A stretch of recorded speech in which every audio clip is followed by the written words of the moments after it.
চব্বিশের জুলাই গণঅভ্যুত্থান পরবর্তী পরিবর্তিত বাংলাদেশে রাজনীতির সমীকরণ এখন অনেকটাই বদলে গেছে। দেশের প্রথম জাতীয় নির্বাচনে ৩০% বেশি ভোট পেয়ে এক অভাবনীয় চমক দেখিয়েছে বাংলাদেশ জামায়াত ইসলামী। এই বিপুল জনরায়ের উপর ভর করে জাতীয় সংসদে এখন প্রধান বিরোধী দলের আসনে বসেছে তারা। ভোটের এই সমীকরণ দলটির রাজনৈতিক ইতিহাসে স্পষ্ট এক বড় উত্থানের ইঙ্গিত দেয়। দাঁড়িপাল্লা প্রতীকের পক্ষে আসা এই জোয়ারকে এবার তৃণমূল পর্যায়েও কাজে লাগাতে চায় জামায়াত। সামনেই আসছে স্থানীয় সরকার নির্বাচন। যদিও সংশোধিত আরপিও অনুযায়ী এবার দলীয় প্রতীকে এই নির্বাচন হচ্ছে না।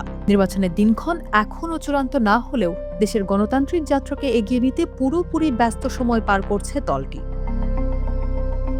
ত্রয়োদশ জাতীয় নির্বাচনে জাতীয় নাগরিক পার্টি এবং এনসিপি সহ শরিক দলগুলোর সঙ্গে জোটবদ্ধ হয়ে অংশ নিয়েছিল জামায়াত। কিন্তু স্থানীয় সরকার নির্বাচনের ক্ষেত্রে দলটির কৌশল সম্পূর্ণ ভিন্ন।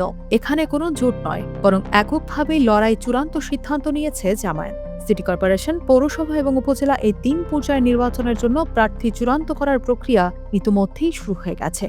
সূত্র বলছে, দেশের ৮টি সিটি কর্পোরেশনে প্রাথমিকভাবে সম্ভাব্য প্রার্থীদের নামও চূড়ান্ত করে ফেলেছে দলটি। কিন্তু প্রশ্ন হচ্ছে, জোটের ছাতা ছেড়ে কেন এককভাবে লড়াইয়ের সিদ্ধান্ত?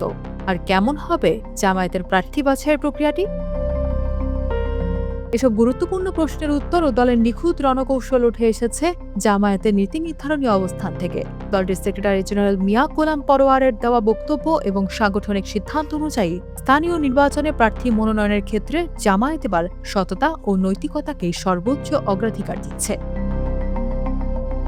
দলের পক্ষ থেকে সাফ জানিয়ে দেওয়া হয়েছে, এলাকায় বা সমাজে যাদের নামে সামান্যতম অপরাধ কিংবা অপকর্মের বদনাম রয়েছে, যা সংগঠনের আদর্শিক মর্যাদা ক্ষুণ্ণ করতে পারে, এমন কাউকেই প্রার্থী করা হবে না। জামায়াতের প্রার্থী হতে হলে দল ও সংগঠনের প্রতি যেমন অবিচল আস্থা থাকতে হবে, ঠিক তেমনি সততা, চরিত্র ও নৈতিকতার কঠিন পরীক্ষায় উত্তীর্ণ হতে হবে। বিশেষ করে দুর্নীতি, চাঁদাবাজি বা সমাজে মানুষ ঘৃণা করে এমন কোনো নেতিবাচক কাজের সঙ্গে বিন্দুমাত্র সম্পৃক্ততা থাকলে তাকে স্থানীয় নির্বাচনে কোনোভাবেই মনোনয়ন না দেওয়ার ব্যাপারে কঠোর অবস্থান দিয়েছে দলটি।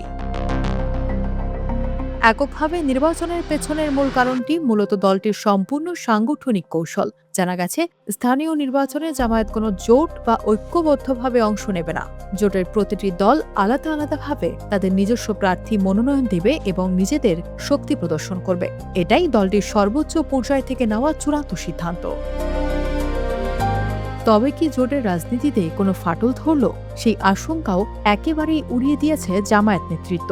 দলটির পক্ষ থেকে স্পষ্ট বার্তা দেওয়া হয়েছে যে, স্থানীয় সরকার নির্বাচনে জামায়াত এককভাবে লড়লেও রাজপথের যে কোনো আন্দোলন এবং জাতীয় রাজনীতির বৃহত্তর স্বার্থে তারা আগের মতোই 11 দলীয় জোটের সঙ্গেই শক্ত অবস্থানে থাকবে।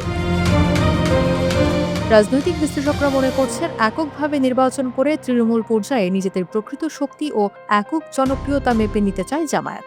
এখন দেখার বিষয়, আগামী দিনের এই স্থানীয় নির্বাচনে জামায়াতের এই নতুন এবং সাহসী কৌশল কতটা সফল হয়।